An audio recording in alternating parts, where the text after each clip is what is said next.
This is good.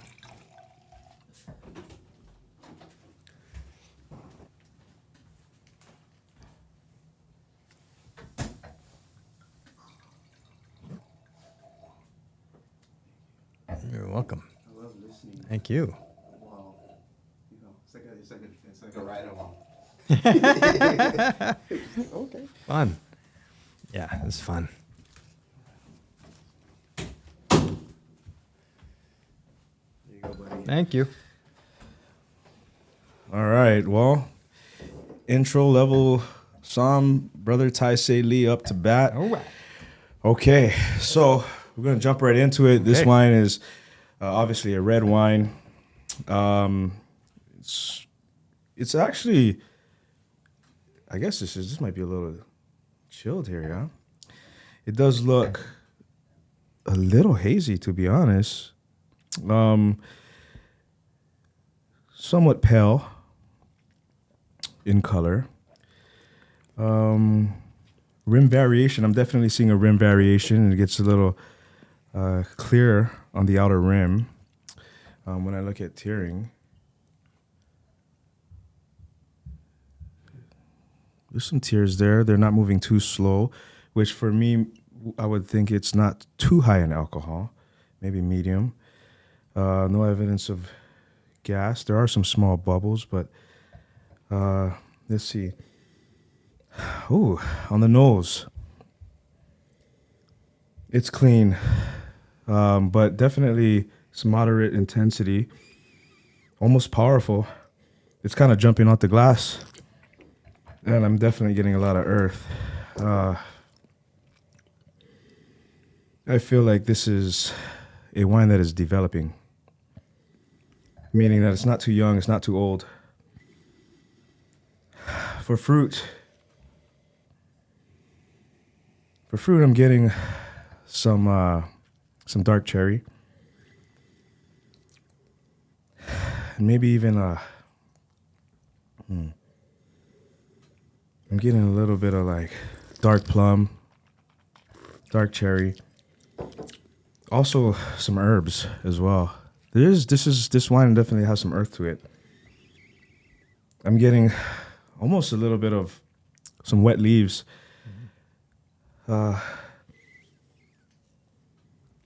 Maybe a little bit of mushroom as well. It does have kind of a minerally aroma to it as well.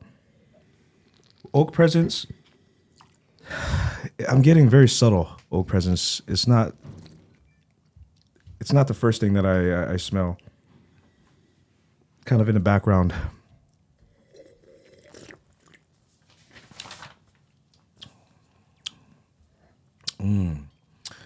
So this one, I'm definitely on the palate. Definitely get some stewed fruit, stewed vegetable, baked fruit. Like how Roberto was saying apple pie, this would be more of a little bit of a cherry pie.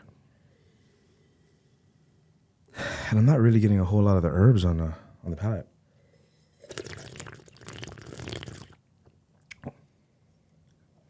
High in acid. This is very interesting. Okay, well, I would almost say kind of like, I'm trying to think like the inside of a cherry pie. I'm kind of getting, you know. So anyway, I'm thinking possible varietals would be Pinot Noir. Just by looking at it, to me, visually, how light it is, and the viscosity of it is a lighter body wine. So possible varietals for me would be Pinot Noir. I actually think it is Pinot Noir. In terms of the terroir and the fruit, the earth and the fruit balance, I feel like it's fairly balanced, but it's not like the earth is jumping out at me first. On the nose a little bit, but on the palate, I'm getting more of that baked fruit, maybe some baking spices as well. So I'm thinking in terms of age, it's not super, super youthful.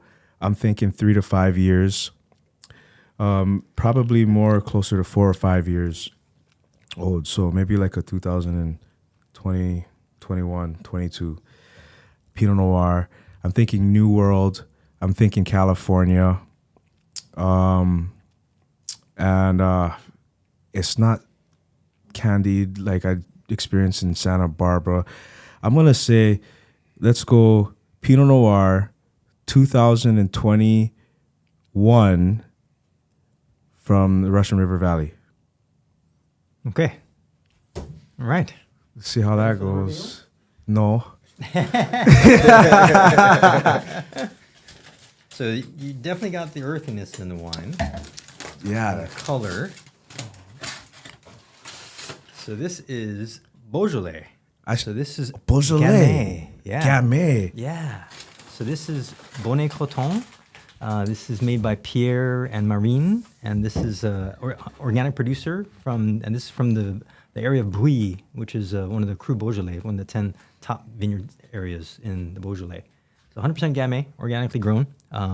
Yeah. So very similar components to Pinot Noir, obviously. The color is a little bit more purpley in color than Pinot. Oh, okay. Typically. But whenever you're thinking Pinot, you should always also think Gamay. Yeah, the two are they can, when treated in the same manner as Pinot Noir, Gamay can have a lot of the same characteristics. So that strawberry, cherry component, that wild kind of character to it. You kind of you were like just touching that component, that light vegetable component. So to me, it's kind of a rhubarb kind of character. Yeah, kind of rhubarb character to it. And Gamay sometimes kind of has that kind of character to it because they use a particular type of fermentation process, that semi-carbonic maceration to it, which brings out this kind of pear drop, kind of almost of a rhubarby kind of character to it in the wine, which you're really touching on that. And dipping my toes in the Gamay waters. Yeah. So no, you know what? This is a great learning experience for me because Gamay was something that I've always, there's a close relationship with Pinot Noir, right? There's some parallels and some similarities, especially in terms of body and whatnot. But, that the way that I'm working with a certain amount of experience. Roberto's working with this amount of experience, right? For this amount of experience, to me, that was close to some, I was getting more fruit first, but there definitely is that the herb and the rhubarb, and I was getting it, but, also, maybe there's some nerves too, tasting with a master sommelier, watching me, and I'm over here trying to break it down, and I also feel a little rusty, but at the same time, the information that I got, now every time that I do a blind tasting, I'm going to have Pinot Noir and Gamay as possibilities. Oh, for sure. Moving forward because of this experience. So that kind of goes to show, if you don't know anything, you have to start somewhere. You know what I mean? Oh, for sure. And I think, if you... Like you said, like when you're rusty, like if you haven't had Beaujolais for a while, like it kind of falls out of your so that's quite a while ago, right? Beaujolais Nouveau is a big thing that comes out only once a year, right? Yeah, during the winter season, right? Yeah, every autumn, winter. Third Thursday of November. Beaujolais Nouveau. Right around Thanksgiving. Yeah, but this is just a Beaujolais. It's not Nouveau. It's Gamay, right? So Gamay grape varietal. That's so amazing because, I think, most people don't come into a restaurant and say, hey, what kind of Gamay you got by the glass, right? But this is great because now the viewers can see Instagram and YouTube. They can see Gamay. I've never heard of that. And, hopefully turn them on to the world of Gamay and what that can offer. Yeah. So beautiful wine. If you like Pinot Noir, Gamay is an easy transition. Like if you want to try something different, especially when you get it from really great producers like Bonnet Coton and from those top echelon vineyard sites like Bouilly and Côte de Bouilly and Morgon, etc. Because in Beaujolais there are 10 what they call Cru Beaujolais. So those are like they're set aside because they're seen as better than the rest of the region. Those 10 vineyard sites or villages. So those are like the top of the top. Thank you so much for allowing me to experience that. We got